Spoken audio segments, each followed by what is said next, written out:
Happy Vlogmas, everybody. It is the Saturday the 19th of December, and there are a few of you out there who actually did a little bit of a Sherlock Holmes on me, didn't you? One of them in particular made a comment. The first lady who made a comment, what was her name? Let me just find out who she was. The first lady to make a comment was Rose Vargas. Hi Rose, you said, do you mean 18 or 19? Your title says 18, and I didn't know what on earth you were talking about, Rose. And I said, it's day 18, still the 18th in the UK. And then she came back and said, but you did it again, and you did 19 on the map. And I went, oh no! And then a few others made that comment. You've picked you said the 19th and it's the 18th, so I will have to go back and do the 18th today when I do the British Isles. I think I was just so impatient to do the Angel of the North because I loved it so much. And I got a couple of comments from you who people who know it, and they said it was fantastic. I've also got some comments from you all. I'll add a few little snippets that I've copied. Lavada Roofs. Hi Lavada. She said if I had that Loxy Tan, all the tubes would sit around and get old. I use shampoo, conditioner, hand soap and sometimes a face cream, and that is all. You probably think I'm a dried up old hag, and I've forgotten to copy the rest, but I think it was just something that you said after that. But I agree with you, Lavada, because I'm the same. I have tubes here that I've had for a couple of years, and in a sense I wonder why I went and got this advent calendar. But then I thought of something. I thought, right, I use hand cream a lot, and I have all these little hand cream tubes. Where are they? That one, that one, that one, and that one. And what I do is I tend to just keep them in my handbag. Well, we're not driving around at the moment because we're all in lockdown, but sometimes I keep those in my handbag, and when he's driving and my hands are dry, I put some hand cream on, and I always keep one in the car. So that's one way of using it. And I was thinking that I'm not a great one for putting any creams on my face. In fact, I bought some, what was the one that I got, the serum, the retinol serum, and I put it on once, and then I thought, I'm not sure about this. So I watched a video. I think it was Angela said, aren't you supposed to put a small drop on? I didn't know how much you put on. And so I thought, right, I'll watch a video of somebody who's putting it on. And it was a woman who was a doctor, and she was putting bits. She took a little bit and she went out and then put it on her face all over the place. Well, you know, I don't do that. I'm not a cream person usually. The only time I put moisturiser on my face is when I get up in the morning and I'm going to put makeup on. The rest of the time I don't put anything on my face. I don't, I put hand cream on my hands because my hands get sore and dry.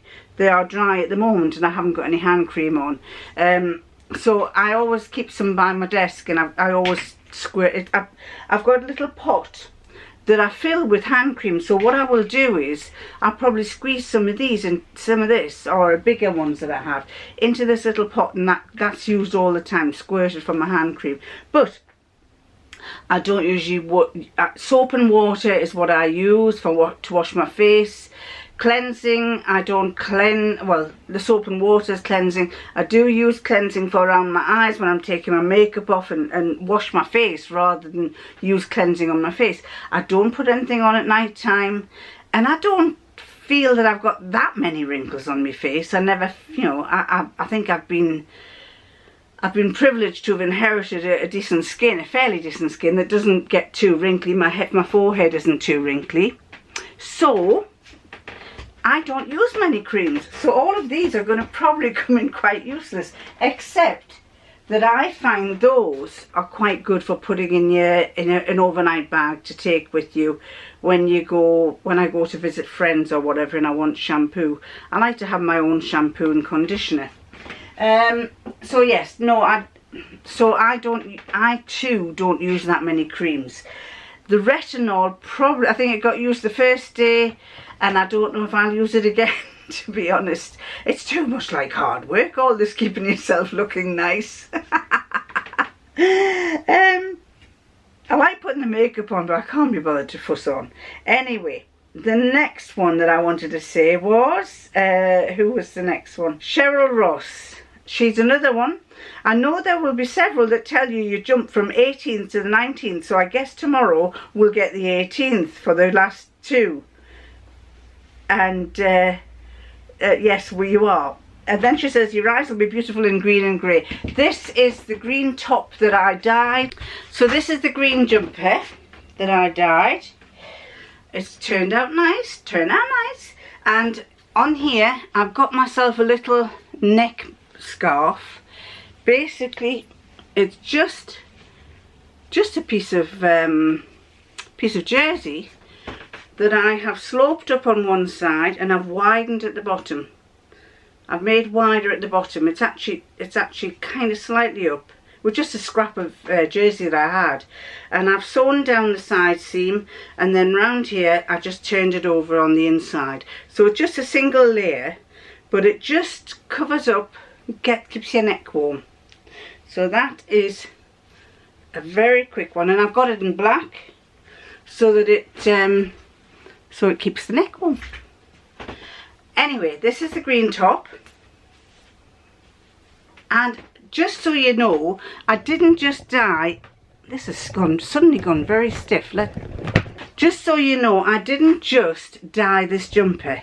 I also had some white cotton jersey. What happened was I filmed it, but it hasn't taken.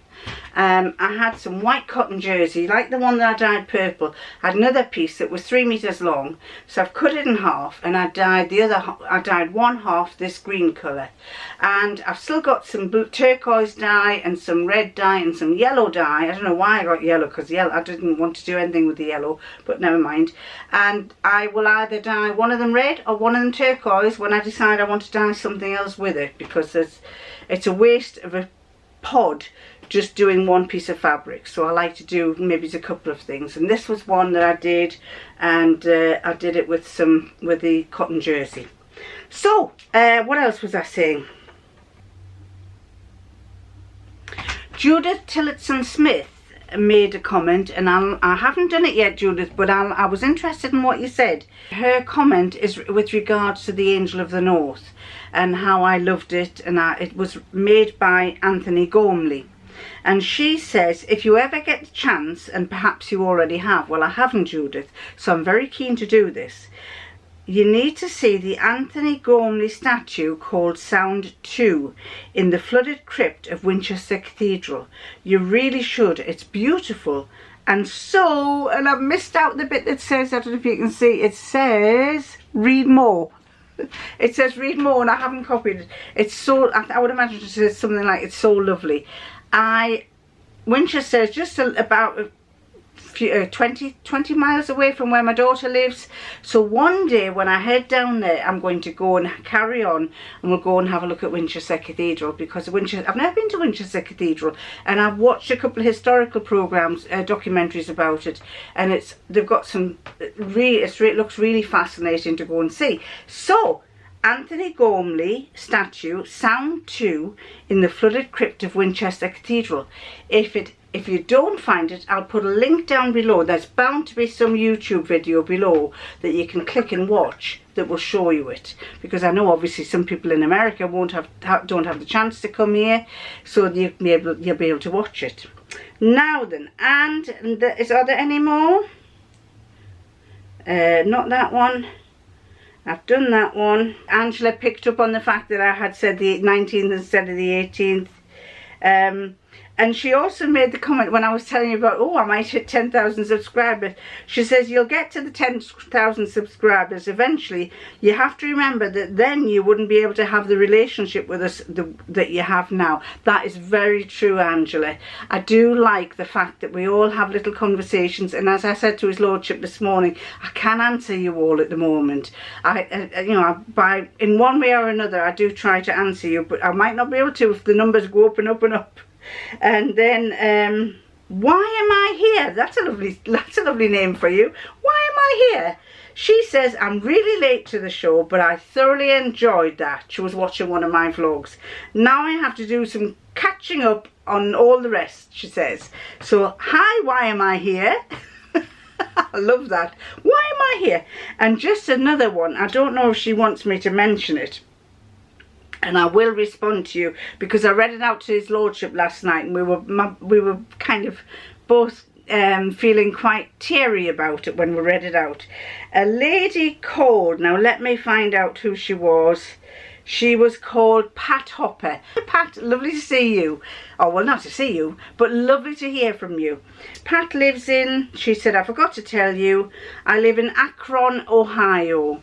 So hi to Akron in Ohio. I've never been there. I'll have to go and look it up. Whenever I get these addresses, I go and look them up sometimes on the Google Maps to see where you are. And I love it because I then can go to the satellite image and I can kind of focus in on what the area looks like, and I think that's great.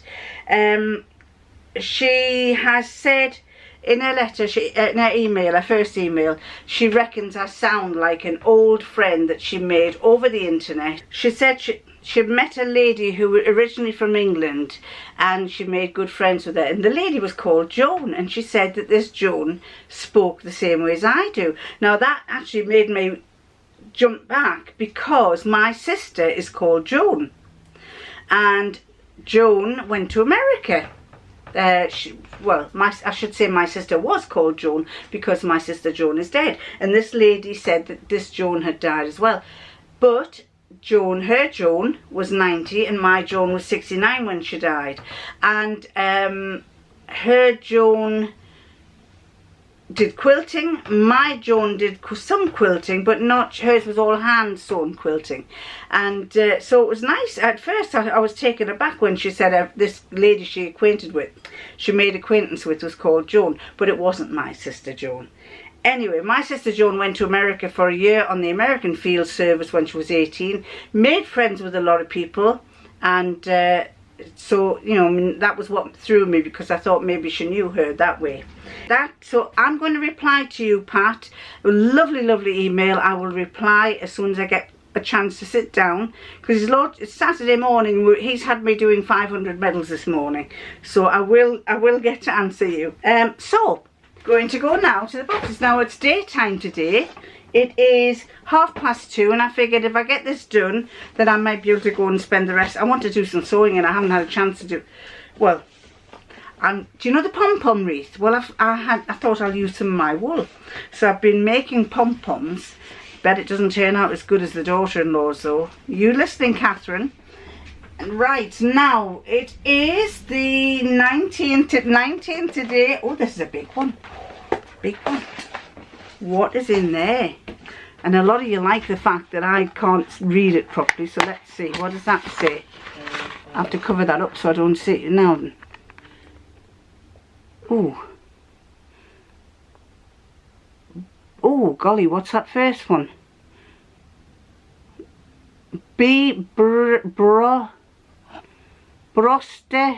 Brosted Hail Neely. Brosted Hail. Oh, assorted hand needles. Brosted Hail Neely. It's hard reading that. When you see that the wrong way around, it's all twiddly and twirly. It's hard to read what it says. Oh, I've got some of these, but by golly, they're handy. A little box of needles. And when I was a kid, I used to love the fact that you could turn that round and they dropped out the little holes. So, hand needles, there you go. That's a good one. And put my cardboard box back, and then we'll go to the next one. The next one is Loxy Tan. Will it be a bottle? Will it be a tube? I do not know. I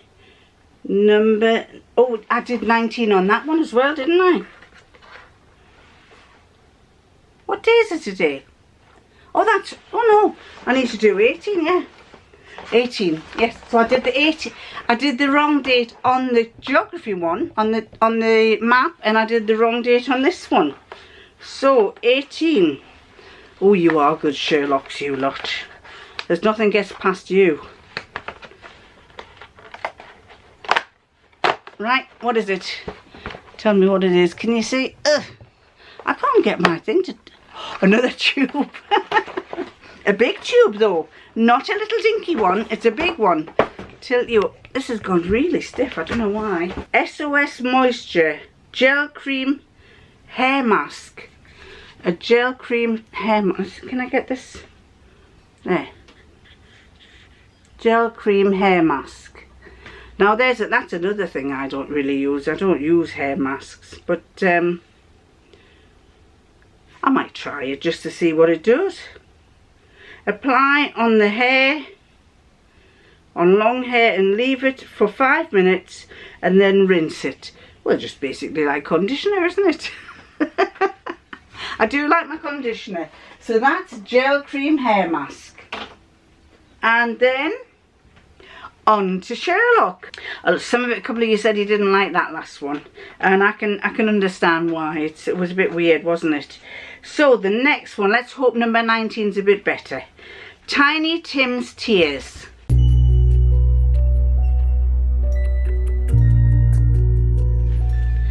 The matron of the orphanage stood in the doorway to the dining hall and demurely allowed her gaze to wander over the heads of the children, who were busy enjoying their food. It's almost time, she thought. Their eyes will start shining as soon as they see all the donated presents. It's nearly time to open them all. The abandoned and orphaned children were still sitting quietly on the long benches eating their Christmas dinner. But soon, torn wrapping paper would be flying through the hall like a shower of confetti. She heard a whisper behind her back. "Excuse me, matron." "Yes, Sister Sophie, is everything ready?" "Oh, dearie me, nothing is ready at all. The store is empty. The presents are all gone. There's not a single parcel left." The matron turned around and stared at Sister Sophie in disbelief. "Fiddlesticks!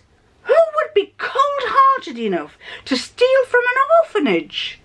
Those presents weren't worth a penny. There must be a different reason. Do you think the children might have found them secretly?" "No, we would have noticed that." "Was anyone hiding in the storeroom?" "No, not as far as I know." "Was there anything out of the ordinary?"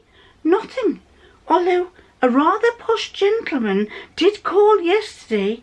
He was wearing a black armband and asked if he might have his donation back again. He wanted to swap it for something else and had brought a shiny new toy car with him. I told him that all the presents had already been wrapped. He seemed content to leave it at that and said the donation wasn't important. Just a small token of friendship from someone who had recently passed away, which he donated somewhat rashly." "You don't think?" "I certainly do. We need a professional to shed some light on it all. You can't recommend anyone, can you?" While the children continued to eat their Christmas dinner, the nuns hurried onto the street and hailed a cab. 221B Baker Street, the matron said to the driver. "And hurry up, the children's welfare is at stake." Ha ha! I think this is going to be a bit like that one of the first ones we did, where it's somebody who had inherited. He found out that somebody had left something, and he took all the presents away because he needed to find which one it was. But we'll find out in a minute after we've done the map of the British Isles, and we'll go back to number 18. Now, where was 18? 18 is in the north of Wales, up there. And 18 is something very special in Wales. Where is it? Number 18. 18, there it is. Let's get this out. 18 looks like a cake, but it is Mount Snowden. So do you remember when we did Scotland, we said that Ben Nevis was the highest mountain in Scotland, and Ben Nevis was, in fact it's the highest mountain in the British Isles. Ben Nevis is 4,411 feet high. Well, this is Mount Snowden, and that goes there. And that one is The name Snowden comes from the Old English Snowdun, S-N-A-W-D-U-N, which means snow hill. As Snowden often has a covering of snow at 3,560 feet high, it is the tallest mountain in Wales. So the tallest mountain in Wales is there, the tallest mountain in Scotland is there. And I don't know if we do it. No, we don't. But the tallest mountain in England is there. And I think I climbed it. I climbed it with him, with his lordship and his daughter. And when you've got flat feet and when you've got short legs, by the time I'd gone up there and all the way back, I said, I never want to climb a mountain again. I do not want to. And they were going up, running up this hill like goats. And every step was a killer. So my son-in-law, who's a fireman, has done what you call the 3 peaks. They've gone up there, up Ben Nevis, and up the other one, which is, what's it called? The one in the lake in this area is Scarfell Pike. It is 3,209 feet tall. That is one heck of a lot of feet to walk up, I can tell you. I do never want to climb a mountain again. You can pull me up in a chariot, you can take me up in a ski lift, but golly, the walking up wasn't so bad. Although we were walking up, and I could see what I thought was the top of this mountain, and then those two disappeared. His lordship and his daughter disappeared. She was 15 or 16 at the time. She disappeared over the top, and I thought, oh, that's it, they've got to the top. When they got up there, they must have thought they were at the top as well. And his lordship turned to his daughter and he says, for God's sake, don't tell her there's another hill to go up. So there I am coming up this hill, absolutely getting the top, and then I just stood there and I went, oh no, is there another hill to go up?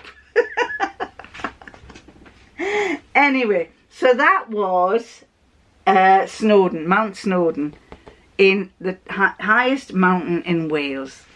Right, so let's go back to Sherlock.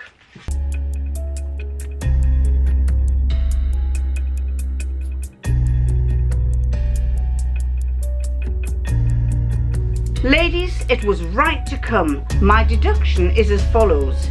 You mentioned a man from the upper classes wearing a thick armband who asked to have a donation back. Well, it will have been an heir, one of the unhappier ones, I'm afraid. He must have discovered that something of enormous value was hidden in the old teddy bear or musical box he had always kept as a childhood memento, and recently decided to donate for sentimental reasons instead of throwing it away. A golden watch, perhaps? Or his great-great-grandmother's jewels. Instead of playing an open hand, as so not to damage his reputation as a noble donor, he asks if it's possible to swap his donation. It isn't, so he breaks into the orphanage, planning to steal it secretly. Then he can't find it amidst all the wrapped parcels, and decides to take the lot. Back home, he unwraps them all, and is able to retrieve the hidden treasure. Don't worry, we will find this thief and prevent any bitter tears that might have happened otherwise. There is nothing more delightful than children's shining eyes, wouldn't you say? 2 ladies nodded in agreement.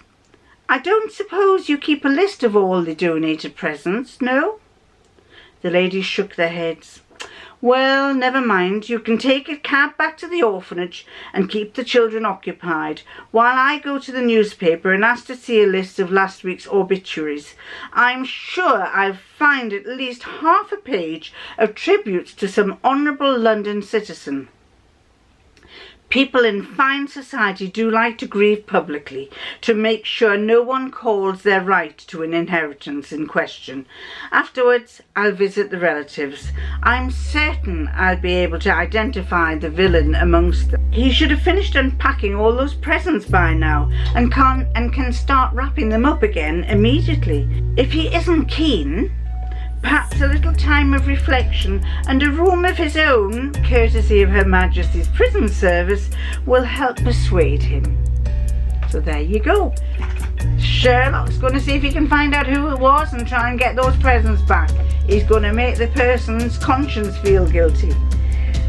Well, that wasn't so bad, but it was very kind of predictable, wasn't it? They're all fairly predictable. So I'm going to stop there, and I'll love you, and I'll leave you, and I'll catch you next time.